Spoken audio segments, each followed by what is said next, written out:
नमस्कार आप सभी को। रात्रि 11 बजे के करंट अफेयर्स के इस सेशन में स्वागत है आप सभी का। और आज विशेष रूप से हम बात करने वाले हैं बिहार राज्य विशेष के करंट अफेयर्स की। आज की जो चर्चा है उसमें सिर्फ और सिर्फ बिहार राज्य विशेष के घटनाक्रम को हम देखने वाले हैं। लगभग 10 प्रश्न हैं, बिहार राज्य से हैं। आज के जो प्रश्न हैं जैसे वन स्थिति रिपोर्ट है उससे हैं, बिहार की आर्थिक समीक्षा है उससे हैं और बजट से हैं। तो आज की क्लास और अगली जो क्लास आने वाली है, मतलब ये क्रम से जो दो कक्षाएं हैं आज की और अगले दिन की, इन दोनों में सिर्फ दो मुद्दों की चर्चा है, बिहार के बजट, बिहार की आर्थिक समीक्षा और वन स्थिति रिपोर्ट।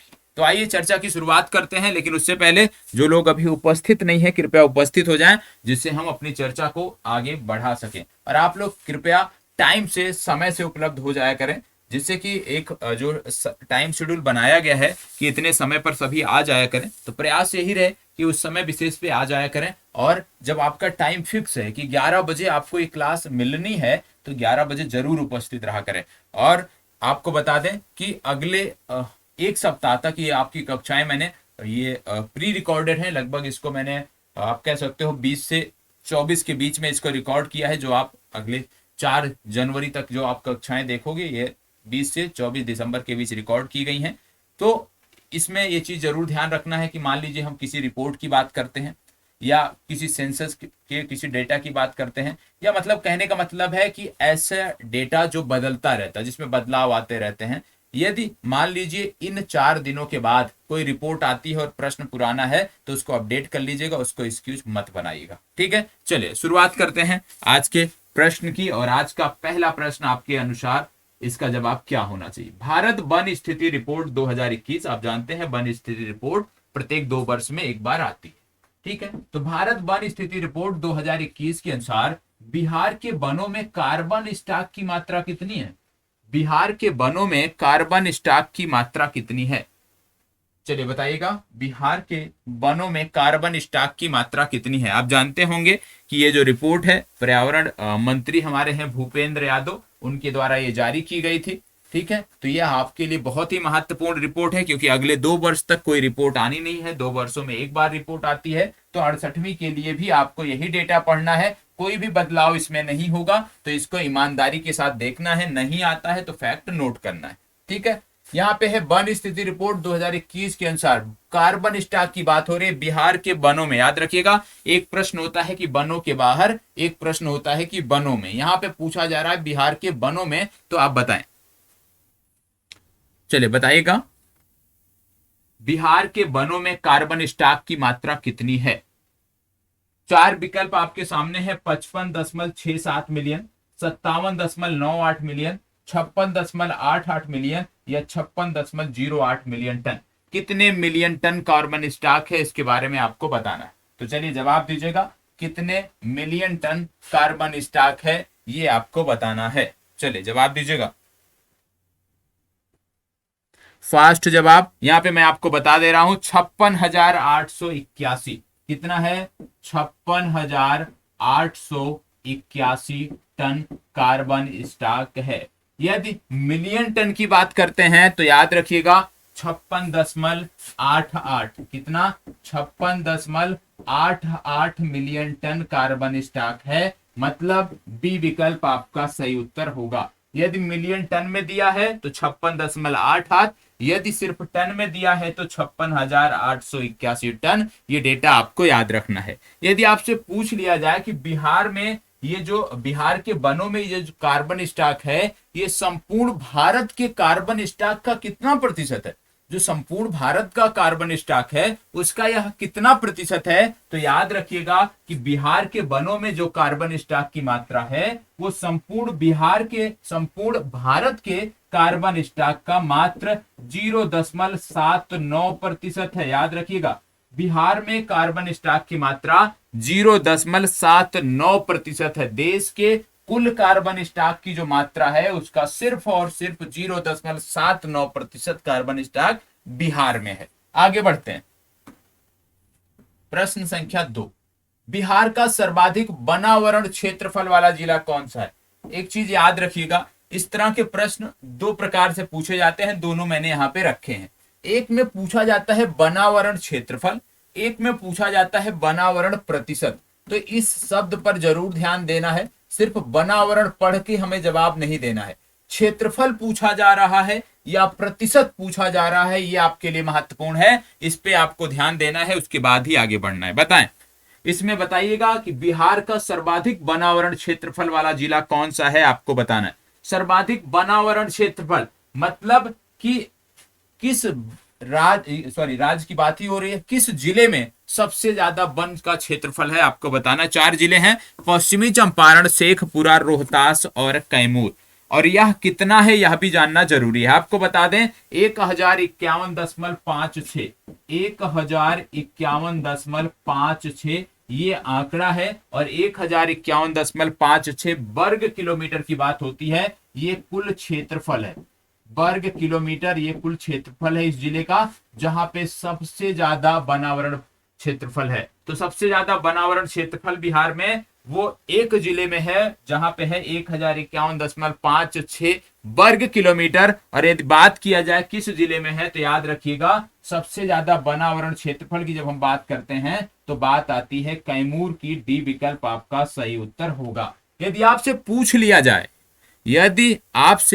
लिया जाए कि भैया दूसरे स्थान पे कौन सा है, तो दूसरे स्थान पे है पश्चिमी चंपारण। यदि आपसे पूछ लिया जाए तीसरे स्थान पे कौन है, तो आप बताओगे रोहतास। तो ये 3 जिले कौन से हैं? ये 3 जिले वो हैं जहां पर बिहार में बनावरण क्षेत्रफल जो है वो सबसे ज्यादा है। ठीक है, यदि आपसे पूछ लिया जाए सबसे कम बनावरण क्षेत्रफल वाले बिहार के जिले कौन कौन से हैं, तो सबसे पहले आएगा शेखपुरा। शेखपुरा की बात करें तो यहाँ पे 1.19 वर्ग किलोमीटर पर वन है। याद रखिएगा 1.19 वर्ग किलोमीटर के। शेखपुरा के बाद दूसरा जिला इसमें आपको जो देखने को मिलता है वो आता है अरवल। कौन सा? अरवल दूसरे स्थान पे है और जहानाबाद तीसरे स्थान पे। तो दोनों डेटा नोट कर लीजिएगा। सबसे ज्यादा बनावरण क्षेत्रफल वाले जिलों में पहले स्थान पे है कैमूर, दूसरे स्थान पे पश्चिमी चंपारण, तीसरे स्थान पे रोहतास। सबसे कम या न्यूनतम बनावरण क्षेत्रफल वाले जिलों में यदि हम बात करें तो आपको देखने को मिल रहा है नंबर 1 पे शेखपुरा, नंबर 2 पे अरवल और नंबर 3 पे जहानाबाद। तो इसको नोट कर लेना है, ये आपके लिए बहुत महत्वपूर्ण है। तो बात किसकी हुई है? यहाँ पे बनावरण क्षेत्रफल की बात हुई है। आगे बढ़ते हैं और देखते हैं प्रश्न संख्या 3। प्रश्न संख्या 3 में क्या बोला जा रहा है? वन आवरण प्रतिशत के बारे में।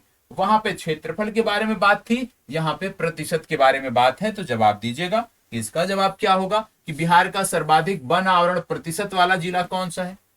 वन आवरण प्रतिशत वाला जिला कौन सा है आपको बताना है। चले जवाब दीजिए।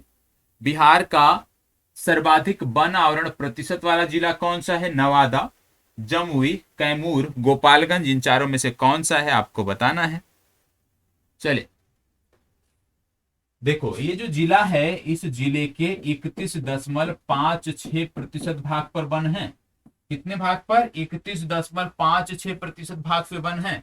और 31.56% भाग पर वन रखने वाला जो जिला है वो है कैमूर।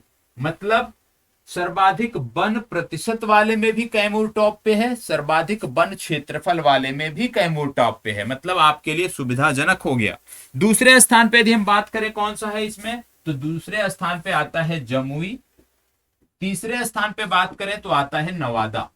तो शीर्ष आप कह सकते हो वन प्रतिशत, वन आवरण प्रतिशत वाले जिले में कैमूर, जमुई और नवादा आते हैं। न्यूनतम में यदि हम बात करें तो न्यूनतम सबसे शेखपुरा में था, तो शेखपुरा आएगा। शेखपुरा के बाद दूसरे स्थान पे आपको देखने को मिलेगा बक्सर सिवान, क्योंकि बक्सर सिवान दोनों में बराबर मात्रा है 0.35%। तो दोनों एक ही स्थान पे हैं, बक्सर और सिवान दूसरे स्थान पे हैं। तीसरे स्थान पे यदि हम बात करें तो आपको देखने को मिलेगा गोपालगंज। ठीक है, तो 3 जिला आपको याद रख लेना है। शेखपुरा 0.17% क्षेत्र पर वन है। इसके बाद बक्सर सिवान 0.35% पर वन है। और बक्सर और सिवान के बाद तीसरे स्थान पे गोपालगंज जिसके 0.42% पर वन है। तो ये न्यूनतम वाले भी 3 जिले आपको नोट कर लेने। ठीक है, चलिए बढ़ते हैं आगे और देखते हैं अगला प्रश्न। इसको बताइएगा, बिहार के किस जिले में वनावरण में सर्वाधिक वृद्धि दर्ज की गई? बिहार का वह जिला कौन सा है जहां के वन आवरण में सर्वाधिक वृद्धि दर्ज की गई? चले बताइएगा, सर्वाधिक वृद्धि किस जिले के वन आवरण में दर्ज की गई है? सर्वाधिक वृद्धि की मतलब है कि जो पिछली रिपोर्ट आई थी 2019 की और अब जो 2021 की आई है, इस 2 वर्ष में सर्वाधिक वृद्धि कहां हुई है आपको बताना है। चल 4 जिले हैं, इन चारों में से आपको बताना है कि कहां पर हुई है। फास्ट जवाब दीजिएगा। आपको बता दें जो वृद्धि हुई है वो 16.29 वर्ग किलोमीटर की हुई है। इस जिले में 16.29 वर्ग किलोमीटर की वृद्धि हुई है। जिला कौन सा है आपको बताना है। सभी को प्रयास करना है कि आप जवाब दें, क्योंकि ये चीजें आप पढ़ चुके हैं। ठीक है, ये चीजें आप पढ़ चुके हैं, बताएं फास्ट जवाब। देखो इसका जवाब है बांका। ठीक है, इसका जवाब है बांका। सबसे ज्यादा वन आवरण में यदि वृद्धि कहीं दर्ज की गई वो है बांका जिले में, और यहाँ पे 16.29 वर्ग किलोमीटर की वृद्धि दर्ज की गई। ये आपको पता होना चाहिए। दूसरे स्थान पे कौन सा है? तो दूसरे स्थान पे आता है जमुई और तीसरे स्थान पे आता है पश्चिमी चंपारण।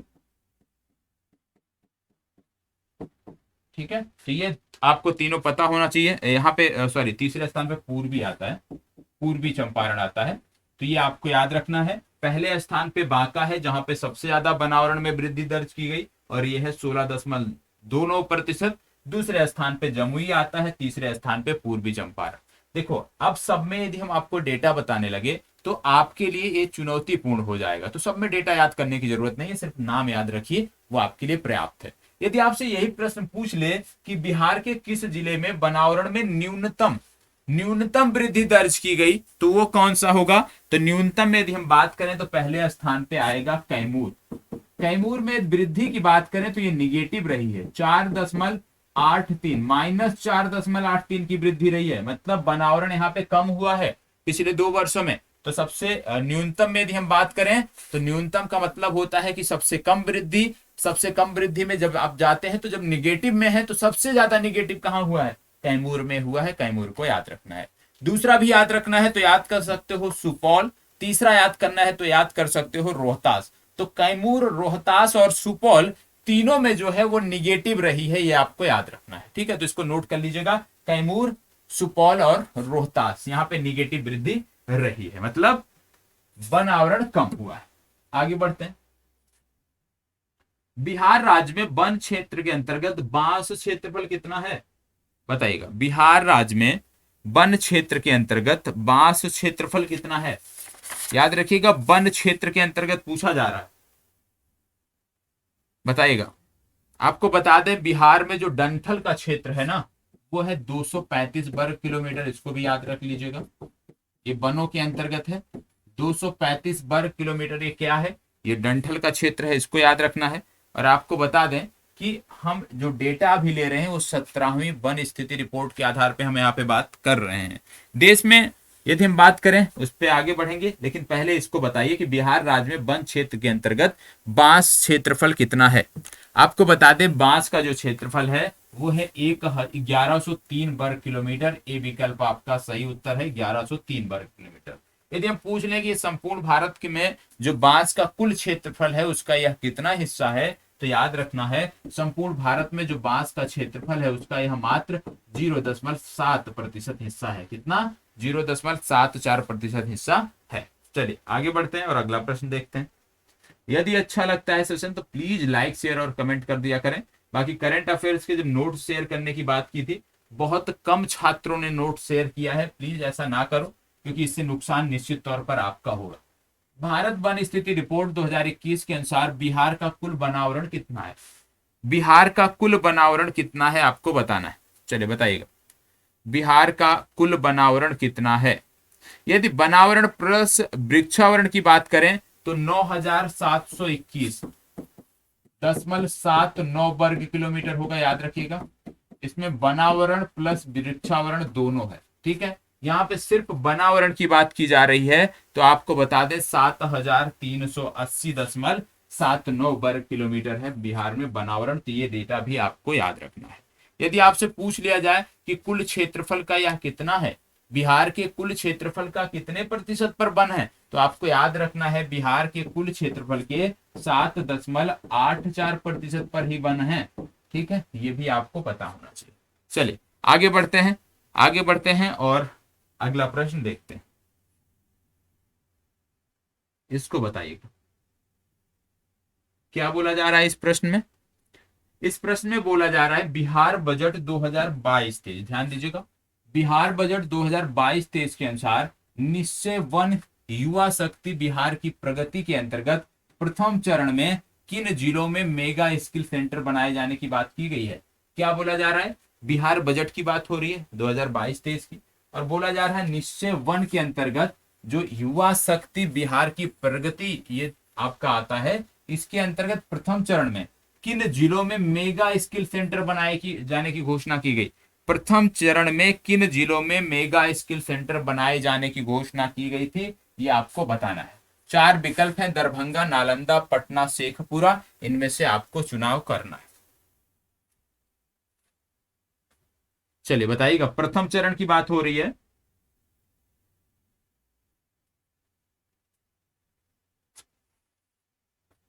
देखो प्रथम चरण में जब हम बात करते हैं तो 3 जिलों की बात हुई थी, पटना, नालंदा और दरभंगा, इन तीनों की बात की गई थी, मतलब एक से अधिक सही है। आप ई विकल्प पर जाओगे, ई विकल्प आपके लिए सही उत्तर होगा। ठीक है, चलिए आगे बढ़ते हैं, इसको बताइएगा। बिहार बजट 2022-23 के अनुसार निश्चय टू, निश्चय टू क्या था, सशक्त महिला सक्षम महिला के अंतर्गत इंटर पास करने वाली अविवाहित महिलाओं को कितने रुपए की आर्थिक सहायता दी जा रही है। जो इंटर पास कर ले रही हैं महिलाएं, उनको कितने रुपए आर्थिक सहायता देने की बात की गई है। आपको बता दें कुल 4,000 आवेदकों को ये देने की बात की गई थी, कुल 4,000 आवेदकों को। और बजट में यदि हम इसके बारे में बात करें तो बजट में 900 करोड़ रुपए का प्रावधान किया गया था इस योजना के लिए। 900 करोड़ रुपए इस मुहिम को के लिए दिए जाने थे।